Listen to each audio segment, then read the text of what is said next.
रहीम खान की तहसील खानपुर में पास्को ने जुल्म की इंतहा कर दी। गरीब किसानों पर जुल्म किया जा रहा है। पास्को के तमाम सेंटर पर करप्शन जारी है। मजीद देखते हैं मोइन सदीकी की इस रिपोर्ट में। जिला रहीम खान की तहसील खानपुर पास्को ने जुल्म की इंतहा कर दी। गरीब किसानों पर जुल्म किए जा रहे हैं। खानपुर पास्को के तमाम सेंटर्स पे करप्शन की जा रही है। पास्को हेड ने तमाम सेंटर्स को टारगेट दिए हुए हैं, लेकिन इन पास्को के तमाम सेंटर्स पे टारगेट पूरा करने की कोई उम्मीद नहीं है। सेंटर्स के इंचार्ज सेंटर पे मौजूद नहीं रहते। गंदम की नाप तोल क्वालिटी गंदम पास्को के गार्ड चेक करते हैं। 100 किलो बोरे की बजाय 101.5 किलो या 102 किलो बोरी ली जा रही है। किलो भी लेने 2 किलो पता पता नहीं ऐसा मिले वो आपको क्या कहते हैं, आपको वो ब्लाइज ना करें कोई बात कर फिर आप उन्होंने कहा मैं इधर बताऊँ उनको भेज देना।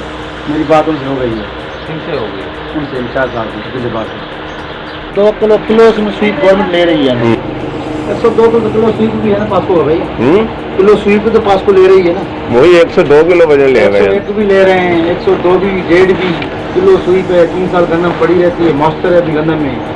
अब गंदम की क्वालिटी पास्को सेंटर के गार्ड चेक करेंगे क्या? इस बारे में जोनल मैनेजर खादम हुसैन पास्को से रब्ता किया तो इन्होंने अपना मौकफ में कहा कि हमारे सेंटर्स में स्टाफ की कमी है, जिसकी वजह से गंदम की चेकिंग गार्ड कर लेते हैं। अगर इसी तरीके से होता रहा तो किस तरीके से पास्को अपने टारगेट पूरे करेगी? इसी तरीके से गंदम ज्यादा लेते रहे तो किसानों ने बिल्कुल गंदम देना बंद कर देनी है। एंटी करप्शन यूनिट इसकी तहकीकात करे और इसका नोटिस ले। डीसीओ रहीम खान, कमिश्नर बहावलपुर सख्ती से इसका नोटिस लें। कैमरामैन टीम के साथ मोइन सदीकी, राज न्यूज कानपुर।